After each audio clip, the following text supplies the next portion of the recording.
Queria que você abrisse sua Bíblia comigo em Gênesis, capítulo 3, verso número 8. Gênesis, primeiro livro da Bíblia, trata da criação de Deus e de outras coisas, mas os primeiros capítulos são dedicados à criação de Deus. Eu sou apaixonado por esses primeiros capítulos. Sempre eu estou voltando neles, sempre que eu tenho que pensar alguma coisa muito complicada a respeito da Bíblia, às vezes eu leio lá os profetas, alguma questão lá do Novo Testamento, eu volto lá no Gênesis e recomeço procurando na Bíblia a resposta para aquilo que eu preciso. Então Gênesis tem muitas respostas. Uma grande resposta que se tem no Gênesis é por que Deus criou o homem. Por que é que o homem existe? Esse é um questionamento que muitas pessoas fazem. Eles perguntam por que eu vim ao mundo, principalmente quando sofrem. Eles dizem, para que precisava? E alguns brigam com o pai, digam, por que você me teve com a mãe? Você não devia me ter trazido ao mundo. Vir ao mundo, no seu caso, está muito além do desejo do seu pai e da sua mãe. Nós existimos porque Deus nos amou. Essa é a razão do ser humano existir. Deus nos amou. Deus criou o homem para ser amado, para que pudesse ter uma relação de amor com o homem. A Bíblia afirma a respeito de Deus que Deus é amor. Então, quando Deus cria o homem, Deus cria o homem com esse objetivo de interagir com ele dentro do ambiente da essência divina, que é o amor. É mais do que criar alguém para amar. É mais do que isso. Porque quando Deus criou o homem para ter um relacionamento de amor, mas para que esse ser humano fosse parte de Deus. Então no Gênesis você encontra isso. Você encontra Deus fazendo o homem ali e soprando a sua essência sobre ele. E lá está escrito, façamos o homem à nossa imagem e semelhança. Um dos pontos fortes da imagem e semelhança do homem é a capacidade que esse homem tem de amar e de ser amado. A habilidade de Deus de ser amor, de amar, foi colocada no homem para que ele pudesse interagir. Então a semelhança do homem com Deus tem o objetivo de deixá-lo perto, de deixá-lo próximo. Então nós temos essa habilidade de ter esse relacionamento com Deus. Gênesis 3, 8. Ouviram a voz do Senhor Deus que passeava no jardim pela viração do dia. Isso me diz, esse pequeno versículo me diz que a presença de Deus no jardim era frequente. Eu entendo que Deus ocupava aquele jardim como ocupa todos os ambientes hoje. Porque nós aprendemos que Deus é onipresente. Ele pode estar presente em todos os lugares. Então, quando Deus criou o jardim, Ele não criou esse jardim do Éden e largou o homem lá e... Entende? Parece simples o que eu estou falando, mas é fundamental para o seu entendimento de relacionamento. Ele estava lá, passeando pelo jardim na viração do dia. Então, na viração do dia, Deus procura o homem para ter um relacionamento com ele.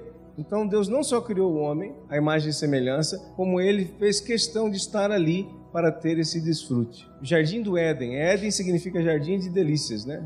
Então, a maior delícia do jardim não eram as frutas, era o Senhor. A delícia estava em viver na presença do Senhor, em viver em intimidade, em viver em comunhão com Ele. Era hábito de Deus ter esse relacionamento com eles. Então aí quando eles pecam, eles comem lá da árvore do conhecimento do bem e do mal, eles se escondem. Então aí vem essa outra parte. Esconderam-se Adão e a sua mulher da presença do Senhor entre as árvores do jardim. O pecado é aquilo que distancia o homem de Deus. Ele vai fazendo o homem se esconder do Senhor, sair do relacionamento. Ora, se o amor e a delícia eram a presença do Senhor, eles estavam se escondendo do prazer de viver. Eles estavam se afastando do sentido da vida, porque se eles foram criados com essa essência de amar, de ter esse relacionamento com Deus, e eles correm disso, eles podem até continuar vivos, mas a vida abundante vai se ausentar deles, porque ele não mantém um relacionamento com Deus. Vamos fazer um exemplo mais simples. O ser humano ele foi dotado da capacidade de se mover, mexer os braços, certo? Vamos dizer que você tivesse que passar o resto da sua vida com seus braços e suas pernas amarrados. Seria bom? Não, porque seria uma negação da sua essência. É como pôr um passarinho na gaiola. É muito bonitinho para o ser humano que o observa, mas e para o passarinho? O passarinho não foi feito para voar? Então ele quer voar. A essência dele é voar. Então, um passarinho na gaiola ele é alguém que foi separado da sua essência. Ele vive, ele está vivendo ali, como um prisioneiro, experimentando morte todo dia. Não é assim? Porque o desejo, a essência dele era voar livre por aí, cumprir o seu propósito diante de Deus. cumprimento do nosso propósito, fomos criados por Deus para ter esse relacionamento com Ele, é ter relacionamento com Ele. Se nós não temos relacionamento com Deus, nós estamos pior do que o passarinho na gaiola. Estamos vivos fisicamente, mas o nosso espírito morre, nosso prazer de viver morre. Existem alguns prazeres que as pessoas têm no mundo, mas eles são menores porque eles não dizem respeito à sua essência da criação. Então, muito simples para você entender hoje, né? Estou argumentando bastante, mas eu só quero uma coisa simples hoje que você entenda. Que você precisa ter um relacionamento com Deus, isso precisa ser prioridade na sua vida. E esse relacionamento é mais do que só ficar buscando a Deus pela sua necessidade. Esse relacionamento é um relacionamento de desfrute, um relacionamento de vida. Deus quer ser presente. O ser humano viveu muito tempo assim tentando refazer esse relacionamento e não deu muito certo. Deu certo quando Jesus entrou na questão. Porque Jesus ele deu a oportunidade de espiritualmente nós morrermos e nascermos de novo. Né? Mortos já estávamos, né? Mas o velho homem morrer e nascer de novo. Então quando o ser humano nasce de novo, aí está o novo nascimento, ele nasce novamente com essa característica. O novo nascimento diz respeito também, entre outras coisas, ao renascer daquela habilidade e daquela semelhança que Adão foi criado em Deus, de amar, de ser amado, de ter essa interação com Deus, porque essa semelhança com o Senhor foi sendo perdida por causa do pecado, por causa da degeneração do ser humano. Mas quando nós nos encontramos com Jesus, nós somos regenerados. E esse processo de regeneração diz respeito também a regenerar o status de amor, a semelhança em amor, a capacidade de ter relacionamento com Deus em espírito e de ter desfrute na presença de Deus. Deus fez homem e mulher. O ápice da celebração do amor de um homem e de uma mulher é o casamento, é a intimidade conjugal. E a Bíblia diz, deixará o homem, seu pai e sua mãe, se unirá à sua mulher e se tornará com ela uma só carne. Deus fez o homem semelhante à mulher, para que nessa semelhança eles pudessem se encontrar. Então Deus não fez o homem semelhante a cachorro, para que o ser humano diz, eu quero ter um relacionamento com esse cachorro, porque eu amo esse cachorro, eu vou casar. Não dá certo, nem com cachorro, nem com animal nenhum. Só existe plena comunhão nessa semelhança que Deus fez. Só que esse já foi o segundo passo dessa interação, porque o primeiro passo de Deus foi fazer o próprio ser humano semelhante a Ele, para que pudesse ter uma união de intimidade, onde amor pleno, intenso, absoluto pudesse ser desfrutado.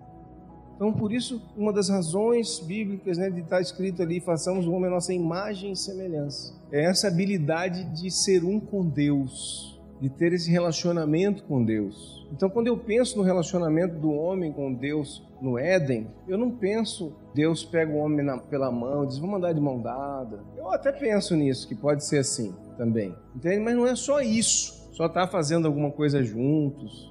O que eu penso é que havia uma interação desse Deus com esse ser humano que extrapolava a razão humana que nós temos hoje. Agora, quando nós vemos o Evangelho sendo descrito, escrito para nós no Novo Testamento, onde Jesus entrou na equação, nós podemos entender melhor o plano de Deus até mesmo no Éden. O que Deus queria com o homem? Quando João escreve o seu Evangelho, ele fala sobre o Espírito Santo. Jesus, ele escreve sobre Jesus falando sobre essa relação. Diz que nós estamos em Jesus assim como Ele está no Pai. É assim que ele descreve. Se você sabe um pouco de Deus, você sabe que apesar de ser Deus Pai, Deus Filho, Deus Espírito, na verdade é um Deus só. Um está no outro. E eles estão vivendo em amor um no outro. Então a ideia de inserir o homem na equação do amor foi te inserir em Deus para que você pudesse existir em amor com Ele. É mais do que só relacionamento. É existir em amor. Existir em amor, existir em Deus. Olha só que proposta de vida absurdamente maravilhosa. Existir em amor. Então lá no Éden, onde eu estou lendo para você aqui, o Senhor criou o ambiente, o jardim, aquele ambiente, criou o ser humano.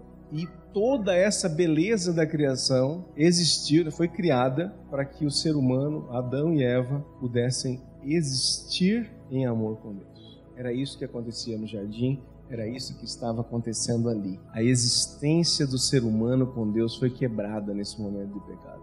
O ser humano começou a se esconder, se afastar de Deus, começou a perder. Agora, em Jesus, nós temos a oportunidade de novamente existir em amor.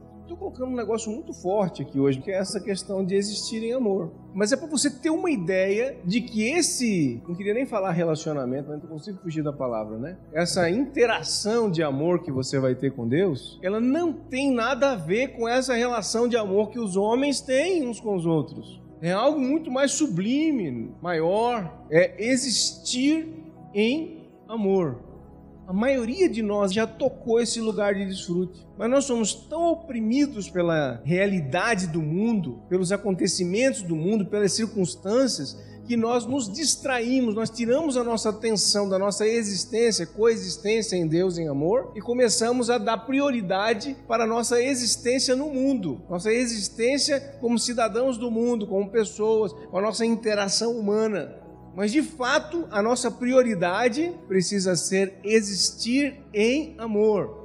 Como é que eu faço isso de maneira prática? De muitas formas, não vou ensinar para você hoje. Mas hoje vou dizer que você precisa dedicar-se a essa existência. Você não pode fugir dessa existência. Você tem que ter tempo para isso. Você quer ser bem-sucedido? Você tem investido no seu trabalho? Tem investido tempo naquilo que é prioridade na sua vida?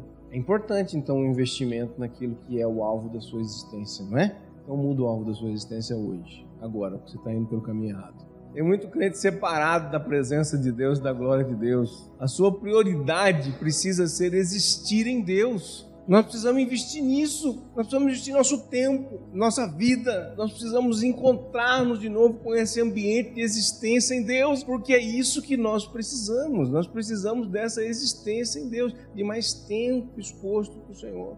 Quando você fica se relacionando com o mundo, mesmo que não seja aparentemente pecado, que seja só trabalho, que seja só relacionamento com a família, que seja só cuidar da sua casa, se você não está buscando em Deus, se você não está investindo na sua existência em Deus, você está saindo do ambiente da fé. E a Bíblia declara, parte de Paulo aos Romanos, tudo que não provém de fé é pecado. Tudo aquilo que não provém de fé é pecado. É correr de Deus, se esconder do Senhor. Onde é que você tem se escondido de Deus? É no seu trabalho? É no seu estudo? É cuidando dos seus filhos? É cuidando da sua casa? Onde que você tem perdido seu tempo de existir em Deus? Todo mundo louco para ir para o céu. Sabe o que nós vamos fazer no céu? Só existir em Deus. O reino de Deus veio aos homens. Tem gente que está esperando o reino de Deus lá no céu. Eu já estou no reino de Deus já tem anos.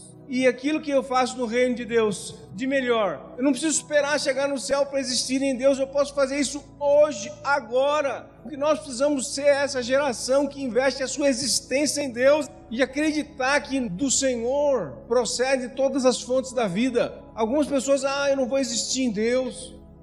Eu não posso ficar buscando a Deus muito, porque eu tenho que trabalhar, senão não pago as minhas contas. Eu tenho que ficar cuidando, tenho muita coisa para fazer, eu não posso existir em Deus. E se você começar a querer existir em Deus, gastar tempo, investir tempo, você ainda vai achar alguém para dizer que você é um vagabundo, preguiçoso.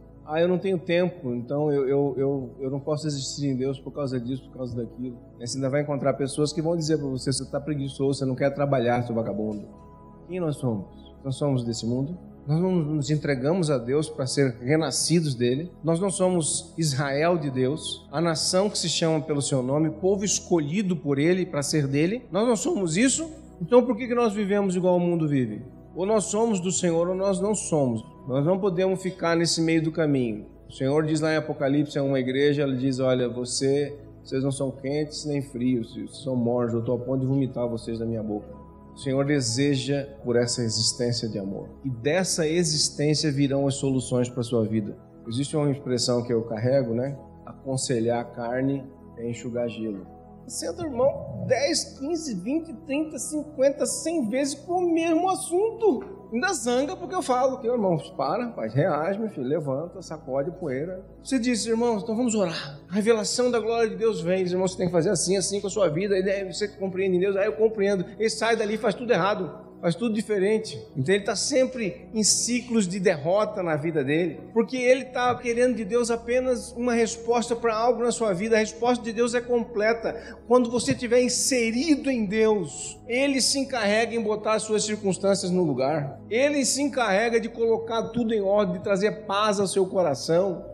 Quando nós não estamos inseridos em Deus, existindo em amor, nós começamos a desejar coisas que não tem nada a ver com Deus, que não tem nada a ver com o planejamento de Deus para a nossa vida. E aí nós ficamos naquela intercessão, irmãos, que não tem nem sentido desistir, dizendo: Deus, faça isso, Deus, eu intercedo para que isso aconteça, Deus, libera isso, Deus, faça aquilo. Irmão, Deus não tem nada a ver com isso, Deus não, esse desejo não nasceu no coração de Deus, isso é coisa sua, por mais bonitinha que seja. O ser humano que não existe em Deus, ele começa a criar um estilo de vida fora da presença de Deus, ainda quer vestir Deus nisso, ainda quer trazer a soberania de Deus para o seu estilo de vida mundano. Entende isso? Eu espero que você esteja compreendendo isso que eu estou dizendo a você. São essas coisas essenciais das quais nós nos perdemos que podem fazer diferença na nossa existência. Tenho anos de dedicação ao Senhor.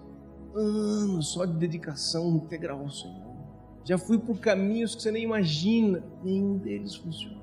Sabe por que está tudo errado? Pelo simples fato de que nós temos uma aglomeração de pessoas que não existem em amor. Cada um existe para si mesmo, dentro do seu próprio egoísmo, tentando trazer Deus para a equação da sua existência. E não é assim, nós é que vamos na equação de Deus. Você precisa gastar tempo existindo em Deus, aí os desejos do seu coração vão começar a acontecer e vão se cumprir, porque eles estão bem alinhados com Deus, porque o Deus que gera um desejo no seu coração, ele tem compromisso para fazer ele acontecer.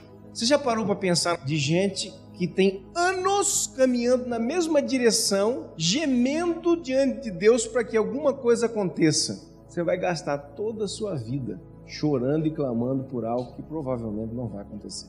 É melhor você zerar o cronômetro da sua existência. É melhor você parar e ser reconstruído em Deus. O que eu estou falando é para estarmos intensos, vivermos na intensidade original, lá quando o Senhor fez Adão. Adão tinha algumas atribuições. Sabe qual? Que era cuidar do jardim, exercer autoridade sobre o jardim. Era a autoridade sobre os animais, vamos dizer assim. Era Adão que cuidava daquilo. Mas essa atribuição de Adão nasceu aonde? Em Deus. Nós não podemos ter atribuição na nossa vida, se nós somos realmente o Israel do Senhor, que não tenha vindo de Deus. E nós ficamos nos metendo num monte dessas. Fazemos isso, fazemos aquilo, até mesmo em nome de Deus. Então, por que eu estou dizendo isso? Porque eu já fiz isso. Sonhando, gastando, quase morrendo para fazer um negócio que eu achava que Deus queria, mas depois eu fui descobrir no final que Deus não queria era nada daquilo que eu estava fazendo. Então é simples. Gasta um tempo na presença de Deus, dizendo: Senhor, eu quero existir em amor. Diga: Espírito Santo de Deus, socorro. Eu posso estar me perdendo do Senhor, me chamando de crente ainda, mas eu quero existir em amor, me ajuda. Que seja Senhor dos meus dias. Senhor, olha aqui a minha agenda. Pode botar o canetão aqui e apagar tudo que não está de acordo com a sua vontade. Tem coragem? A primeira coisa que ele risca é aquela coisa que você lutou, já tem 5 anos que você está lutando. Agora que você chegou lá, ele... Deus. O que a maioria das pessoas faz? Diz que você já pode deixar que eu cuide disso mesmo, você não sabe de nada. Tenha coragem de existir em Deus. Tenha coragem de dizer: Senhor, eu quero existir em amor. Sabe, você vai ter um desfrute de vida, uma realização de vida, um desejo de viver como você nunca sonhou antes na sua história. Simplesmente desfrutando do Senhor. Vai ficar bom, entende? Às vezes aquele colchão que você dorme assim, que já tem 15 anos, você não trocou ainda, e você reclama dele todo dia, você vai deitar nele e diz: ai, parece que tá tão gostoso. Parece que eu deito nisso, sinto Deus me abraçar. Sabe, porque não depende mais do colchão, não depende mais daquilo que o mundo considera como êxito. Porque não vem mais de fora, está dentro de você, em você, você está nele e ele está em você. Esse é o caminho, essa é a verdade.